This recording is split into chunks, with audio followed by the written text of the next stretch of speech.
Hello everyone, आज है 26 जून और आज इस वीडियो में हम बात करने जा रहे हैं वोडाफोन आइडिया के बारे में। 17 रुपए का शेयर है, 1% की तेजी है।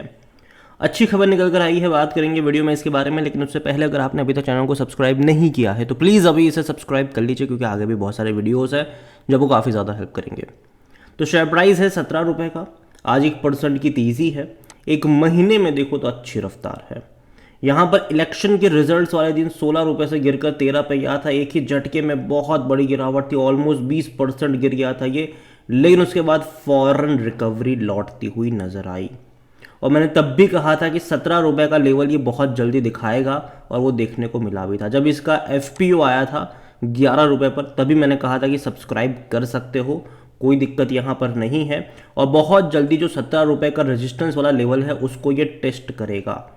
17 से 18 रुपये का जो लेवल है, इससे पहले 17 रुपये 55 पैसे के आसपास गया था ये, वहाँ से गिरावट आई थी, ठीक है, और फिर तेज़ी दिखाई यहाँ पर। अब वापस से वही रेजिस्टेंस लेवल जो है वो टेस्ट होने वाला है। और अगर इसने सक्सेसफुली 18 रुपये का लेवल क्रॉस कर दिया एंड ऑफ द डे, तो एक ब्रेकआउट वाला सिनारियो भी आप यहाँ पर कंसिडर कर सकते हैं।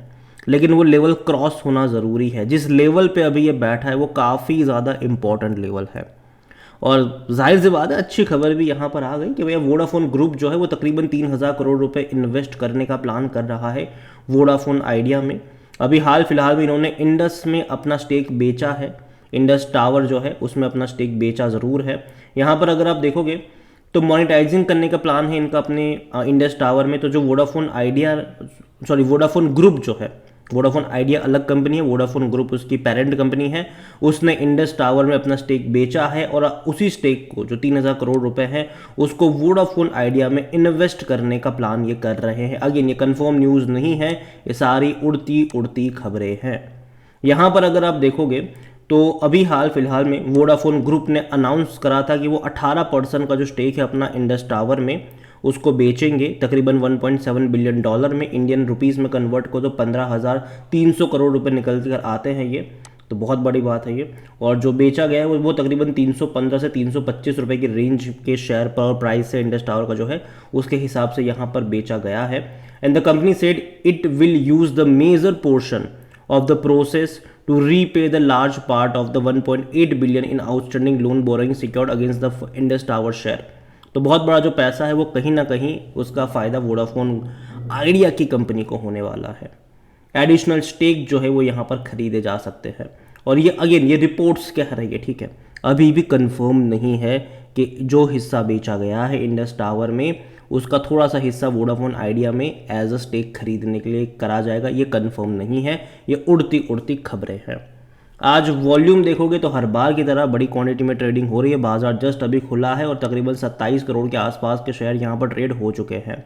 तो बड़ी मात्रा में ट्रेडिंग यहाँ पर हो ही रही है। इसका जो मार्केट कैप है वो 1,18,000 करोड़ के आसपास देखने को मिल रहा है। कंपनी को लेकर अगर हम बात करें तो according to money control user हर कोई कह रहा है खरीदारी करो, बेचने की बात कोई भी नहीं कर रहा है। और जिस लेवल पर है डेफिनेटली यहाँ पर देखना होगा कि ये 18 रुपये का लेवल सक्सेसफुली क्रॉस करता है कि नहीं। अगर कर दिया तो ब्रेकआउट का सिनारियो ज़रूर हो सकता है। और जहाँ तक डिविडेंड की बात करें तो देखो पे नहीं करेगा, जाहिर सी बात है, कंपनी खुद अभी पैसा जुटाने में लगी हुई है, तो भूल जाओ कि आपको डिविडेंड पे करेगा। लेकिन आने वाले टाइम में जब कंपनी डेट से निकलेगी, हालांकि चांसेस बहुत कम है, लेकिन अगर निकल जाती है तो वाकई में बहुत बड़ी चीज़ हो जाएगी इस कंपनी के लिए और ये अच्छी बात होगी। यहाँ पर वोडाफोन के बारे में अगर आप देखो तो इसका जो पी रेशियो वो नेगेटिव में है, क्योंकि कंपनी प्रॉफिटेबल ही नहीं, कंपनी लॉस में, लगातार लॉस में है। 18% एनालिस्ट कहते हैं खरीदारी करो। फिनेंशियल्स देखोगे तो लगातार नुकसानी वाले ही थे। इवन मार्च क्वार्टर के नंबर भी खराब थे क्योंकि रेवेन्यू में डिप आया था। जो दिसंबर 2023 में रेवेन्यू 11,455 करोड़ का था वो घट गया था मार्च क्वार्टर में, 10,600 करोड़ के आसपास रहा। लेकिन अभी जून के नंबर्स देखना इंटरेस्टिंग होंगे, क्योंकि देखो FPO के जरिए पैसा तो इन्होंने जुटाया है, तो उस पैसों का इस्तेमाल कैसा होता है वो आने वाले क्वार्टर में हमें पता चलेगा। जून क्वार्टर, सितंबर क्वार्टर, दिसंबर क्वार्टर कि एटलीस्ट जो इनके नुकसान हो रहे हैं ना हर क्वार्टर में कि 8,000 करोड़, 7,000 करोड़, अगर आने वाले क्वार्टरों में ये नुकसान 5,000 करोड़ देखने को मिला, 4,000 करोड़ देखने को मिला क्वार्टरली, तो भी ये एक अच्छा साइन माना जाएगा कि एटलीस्ट शुरुआती दौर में इनके नुकसान कम हो।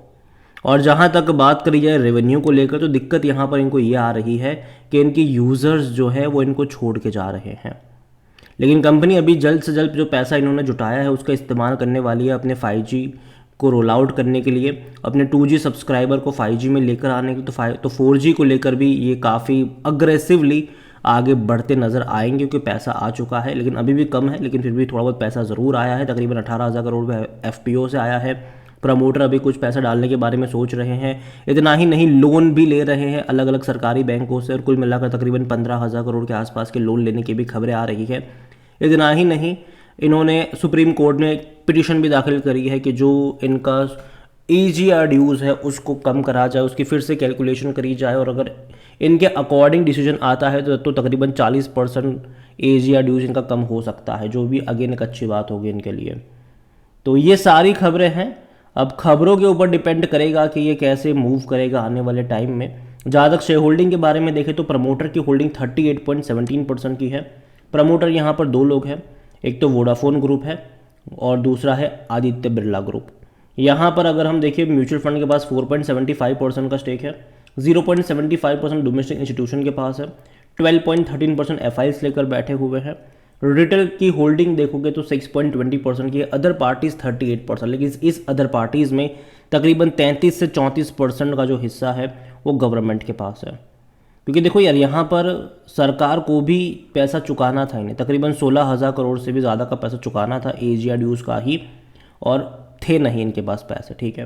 तो 10 रुपये के भाव पर गवर्नमेंट को इक्विटी एक्सेप्ट करनी पड़ी, और उसके बाद से ही गवर्नमेंट ने इनको पुश करना शुरू किया कि भैया पैसा रेज करो, हर बार इक्विटी एक्सेप्ट नहीं करेंगे, क्योंकि हर साल 5,000 करोड़ रुपये चुकाने हैं इनको AGR ड्यूज़ के। तो अभी वोडाफोन आइडिया अगर आप देखोगे तो दो फ्रंट पर है।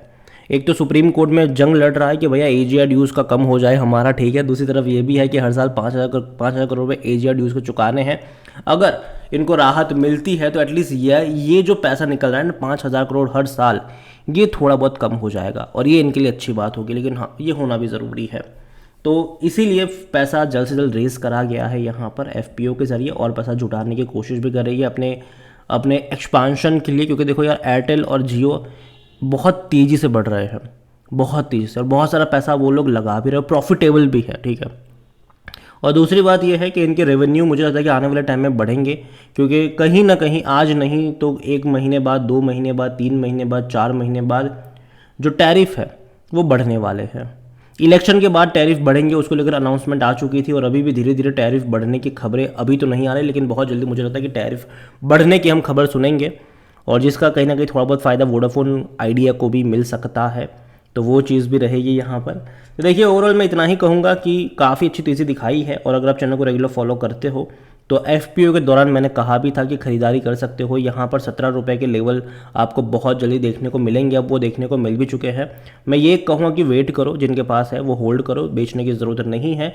देखो कि 18 रुपये का जो लेवल है ये इसको ब्रीच करता है कि नहीं। अगर ब्रीच करेगा तो ब्रेकआउट का सिनारियो होगा, नहीं करेगा तो हो सकता है कि वापस 15 रुपये पर भी चला जाए, लेकिन चांसेस मुझे थोड़े से कम लग रहे हैं नीचे जाने के। मुझे लगता है कि इसके ऊपर जाने के चांसेस थोड़े से ज़्यादा रहेंगे। अगर ये मेरा पर्सनल ओपिनियन है, कोई भी इन्वेस्टमेंट एडवाइस नहीं है। ये वीडियो को यहीं पे एंड करूंगा। पसंद आया हो तो लाइक करें, शेयर करें, चैनल पर अगर पहली बार है तो प्लीज़ सब्सक्राइब करें। और वोडाफोन आइडिया के बारे में आप क्या सोचते हैं वो भी आप मुझे कमेंट में लिख के बता सकते हैं। Thank you.